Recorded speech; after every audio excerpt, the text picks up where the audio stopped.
Hello guys, you're back with our next lecture. In this lecture, let us go through solving a recursive relation using a Master's theorem, guys. Okay, so your first question will be, so basically what is this Master's theorem or Master's method? Okay, so whenever a particular problem is divided into multiple parts or subparts, so this type of division, okay, and dividing them and solving and combining them at the end. So this concept is nothing but a divide and conquer, guys. So for these kind of recurrence relations, we can use a Master's theorem. So your first question will be, okay, so now we got some idea about divide and conquer. Okay, so what we are doing in divide and conquer, you are dividing it into parts, multiple parts, right? Yes. So based on your requirement.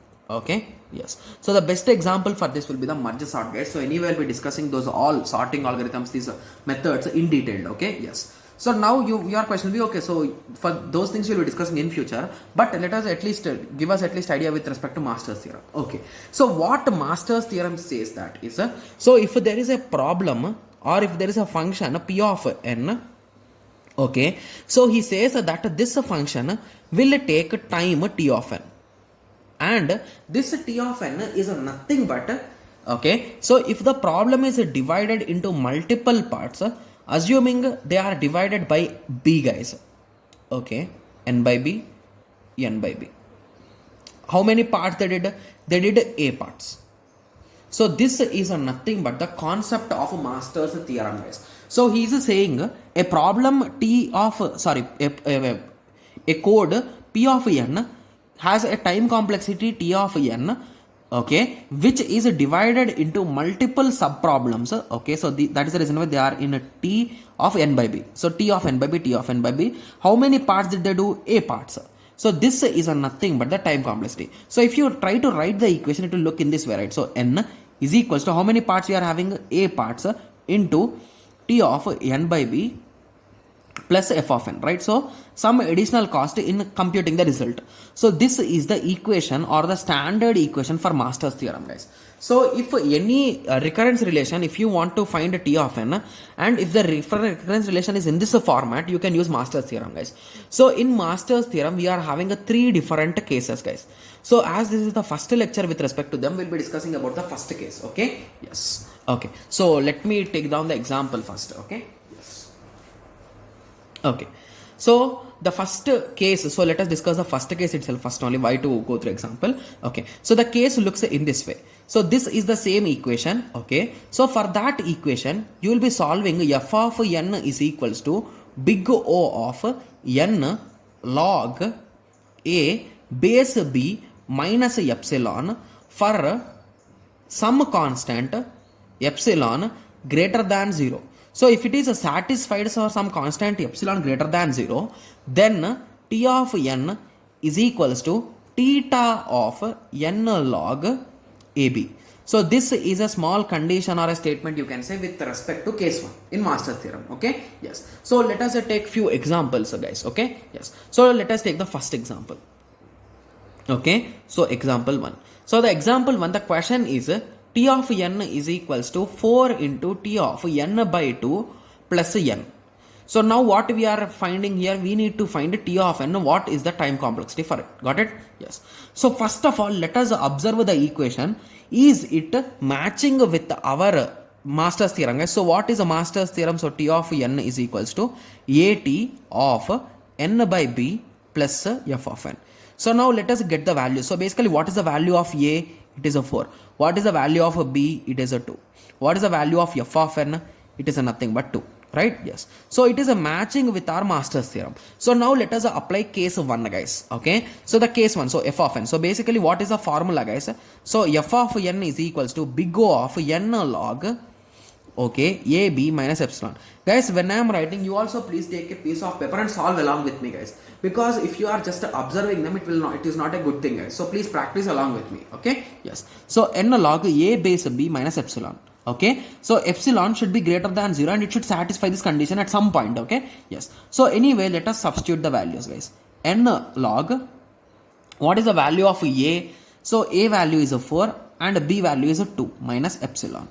What is the value of f of n? It is a nothing but n, right? Sorry, my bad. How did I write 2? So it is a n. Okay, yes. So after solving this, what will be the result, guys? It will be big O of n power 2 minus epsilon, right? So on this side we are having n. So if we take a small value of epsilon as 0.1, okay, so that is nothing but big O of n power 1.9 n. Okay, so if you recall our previous lecture when we discussed about the concept of big O, I told you one important point, guys. So whoever near it is there, so those will be the maximum value, right? So what big O says maximum, so it is saying that n power 1.9 is greater than or equal to n. So is this true, guys? Yes, it is true, right? Yes. So always n power 1.9 is always greater than n. So few of you might be saying that how we are not getting clear idea. So take an example. So let us take 1000, guys. Okay, so 1000 power 1.9.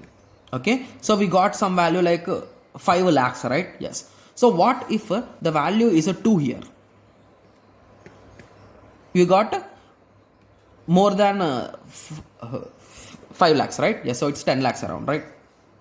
Yes, it's around 10 lakhs. Okay, yes. So in that way, so with that small example, you can say that always n power 1.9 is greater than 1. So by that, this is true. Means our final result of t of n is equals to theta of n log ba. Okay, so n log ab.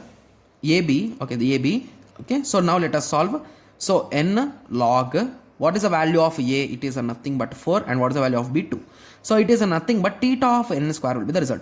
So in this way, for this equation, this is the output, guys. So this is the answer. Got it? Yes. So now let us take one more example. So before I solve the example, so please pause the video and you solve it, guys. So let me write the question first. Okay. So t of n is equals to 7t of n by 2 plus n square. Okay, yes. So what is the value of a? A is nothing but 7. What is the value of b? It is nothing but 2. What is the value of f of n? It is nothing but n square. So I request everyone to pause the video and solve it, guys. Okay, yes. So I think everyone has solved this question, right? Yes. So let us start. So it is nothing but n square is equals to big O of n log a value. It is a 7. What is the b value? It is a 2. Okay, minus epsilon. Okay, you can use calci for this, guys. So log base 7 base 2, the value is 2.8. Okay, n power 2.8 minus epsilon. Okay, n square. Okay, so again let us take a 0.1 as the epsilon value. So big O of n power 2.7 will be getting, right? Yes.